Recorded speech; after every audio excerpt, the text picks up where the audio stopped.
E agora vamos falar de Punho de Ferro. A segunda temporada chegou na Netflix. E aí, será que foi melhor? Será que foi pior? Veremos agora com spoilers. Então clica no joinha, assine o canal, acione o sininho e vamos pra treta.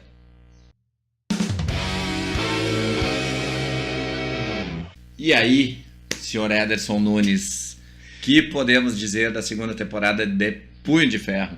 Que fomos enganados em Luke Cage. Fomos enganados em Luke Cage, porque a gente pedia novas temporadas, a gente pedia melhores temporadas. Luke Cage entregou, foi muito melhor que a primeira. Foi bacana.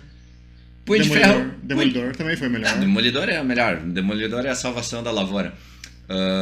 Mas a gente queria uma série, uma segunda temporada melhor de Punho de Ferro, porque a primeira foi meio claudicante. Assim, eu não tenho grandes críticas quanto a primeira, muita gente tem.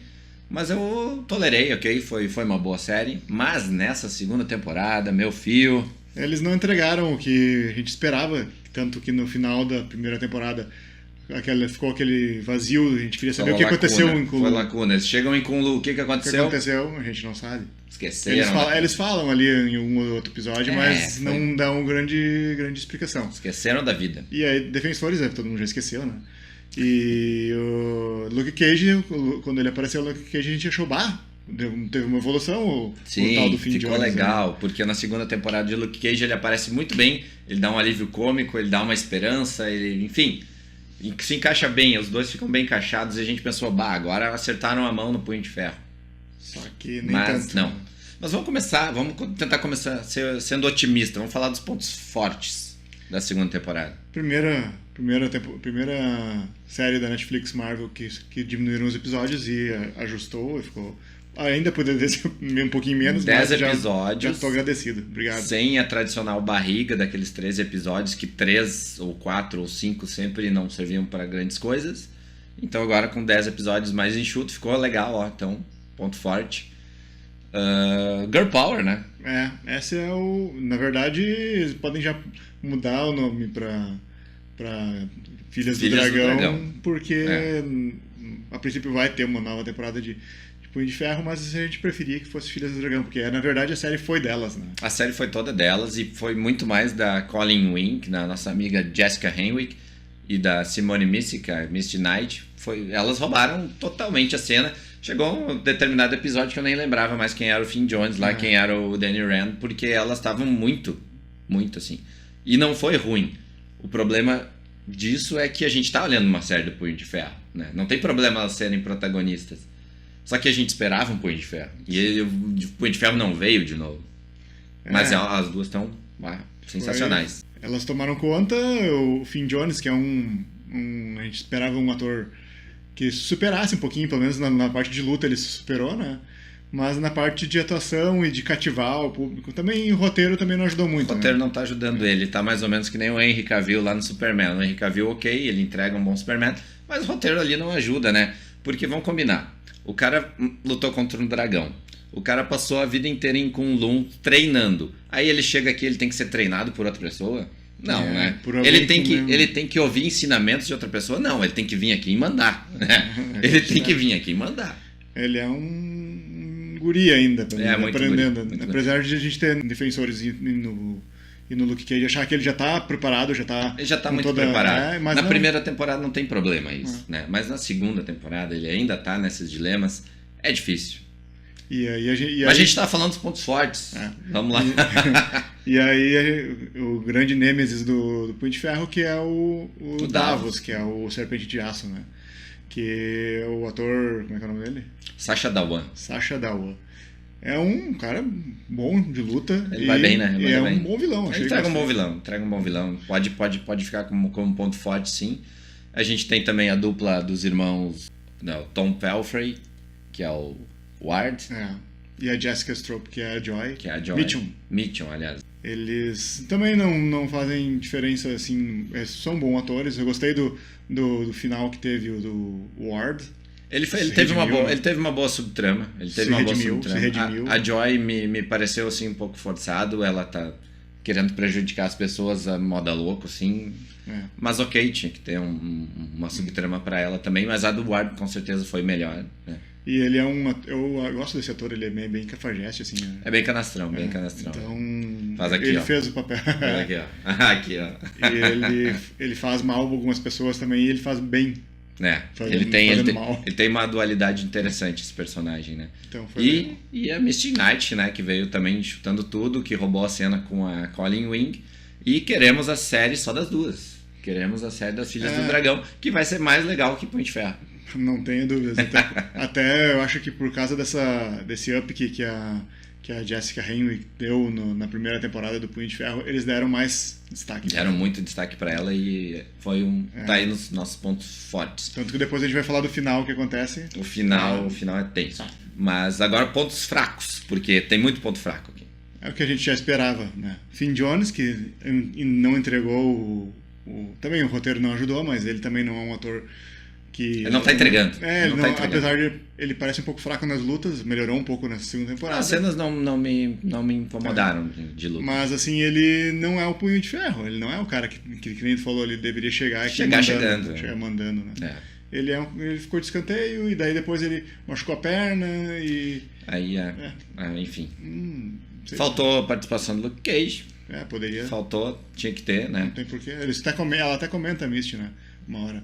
Que tem uns amigos lá do ela comenta assim, bem com a pegada da segunda temporada do Luke Cage, porque ela comenta, aconteceram algumas coisas estranhas aí, porque quem viu a segunda temporada vai lembrar. Temos a Meredith Floyd, que é a Alice Eve, a atriz que ingressou na série também, que tá bem, né? Tá, gostei. Não chega a ser um ponto fraco no início. Eu gosto que a Meredith Floyd é uma vilã do Demolidor, né? E ela foi trazida, de repente, já com uma segunda intenção, penso eu, né? Pode ser que ela fique pra de repente, uma terceira temporada do Demolidor, que chega ainda em 2018. Mas ela faz bem, né? Ela faz esse papel de maluca, que é realmente o que ela aparece nos quadrinhos. Ela tem uma crise de identidade, dupla personalidade muito forte. E aí só que faltou, pelo menos eu não lembro de ter visto, um momento que a Meredith Floyd ela tem um superpoder, que ela é pirotécnica.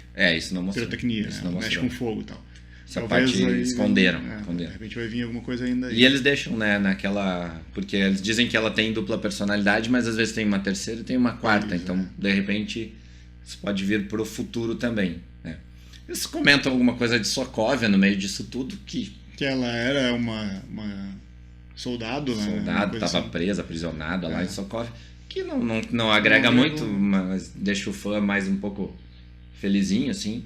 Outro easter egg interessante que eles botaram no meio de Punho de Ferro nessa segunda temporada foi que, em determinado momento, a Misty Knight recebe um chamado 616. O que é um chamado 616? A Colleen Wing pergunta ali. Esse é com pessoas com dons, né? E a gente lembra que o universo Marvel 616 é o número, né? É o número que é o conciso, o cânone principal da Marvel, né? Pitadinha ali, né, no meio disso tudo, né? E aí a gente também tem aquela história de perder o poder, como tu falou, do Punho de Ferro se machucar, né? Que a gente já viu no Batman, que a gente já viu no Homem-Aranha, que a gente já viu no Homem de Ferro. Não é novo, né? Na verdade, não lembro de ter lido alguma coisa nos quadrinhos do Punho de Ferro que eles tentam fazer uma transferência de poder, que nem eles fizeram ali pro Davos, né? Não lembro disso, mas achei legal. Achei que é uma forma dele burlar a regra do Punho de Ferro, né?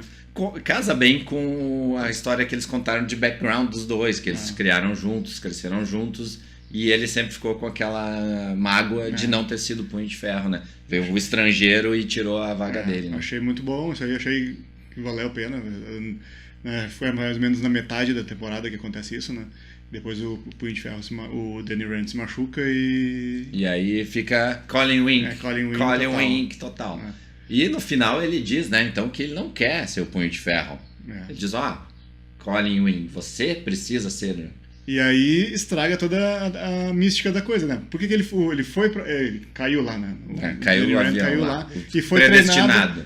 Ficou 15 anos lá treinando pra ganhar o Punho de Ferro. E agora, Colleen Wing, de uma hora para outra, já tem o Punho de Ferro. Já tem o Punho de Ferro. Não adiantou ele ter treinado lá. Ou seja, até se perdeu todo o cânone aí do personagem, mas foi legal dar esse poder pra ela, eu gostei. E foi um momento, quando ela tava liderando lá as buscas da tigelinha lá e das coisas lá, eu pensei, olha, na verdade, se eles fizessem uma transferência pra Colleen Wing e ela ia se dar muito melhor como Punho de Ferro. E ia ser Pessoal, antes deles botarem na trama. E daí uma mulher Punho de Ferro também ia ser bacana. E aí fechou todas. Foi o que eles fizeram também. E aí foi o que aconteceu no final, né? Eles transferiram o poder pra Colleen Wing. Depois de muito tentar, muito. E foi legal que eu gostei do lance das cores, né? Que o Punho de Ferro amarelo, o Davos vermelho e ela ficou branco, né? Fala que o Davos usava as duas, né? Punho branco. E esse foi, achei bacana, assim, mas cagou no. Cagou na missa. Cagou com o core do personagem, né? Enfim. E também. Se por um lado é legal ela ter, por outro lado tu acaba com tudo que tu construiu do personagem. Então, realmente, meio utópico essa aí. Né?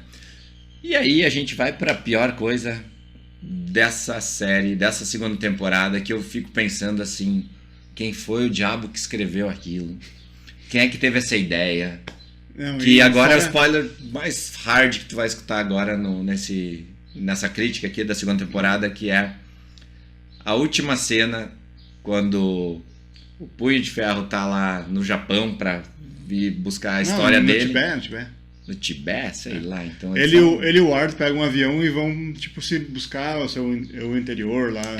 Nada a ver. E daí eles vão lá e... Arranjam uma briga.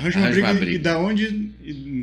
O Punho de Ferro não tinha mais o poder do Punho de Ferro, o Danny Rand. Até então não tinha. E de uma hora pra outra ele puxa duas armas assim e tem de novo. 2, 3, 8 e ele usa o poder na arma e atira 2 balas contra uma e acerta. Me explica. Olha, acabaram com a série.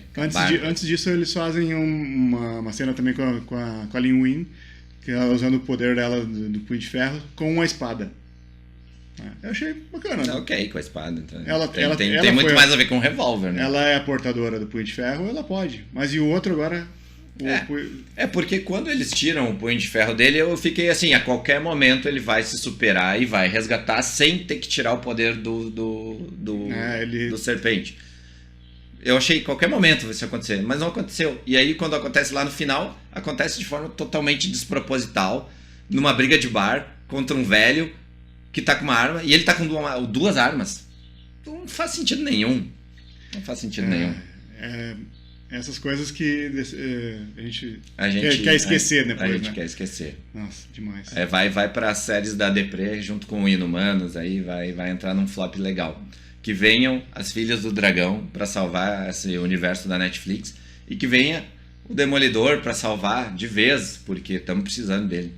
Por favor, façam uma queda de Murdoch decente. É isso aí. Ficamos aqui com a nossa crítica da segunda temporada de Punho de Ferro. Se você gostou, comente, clica no joinha, assine o canal, acione o sininho e fique com a gente porque a vigília não para.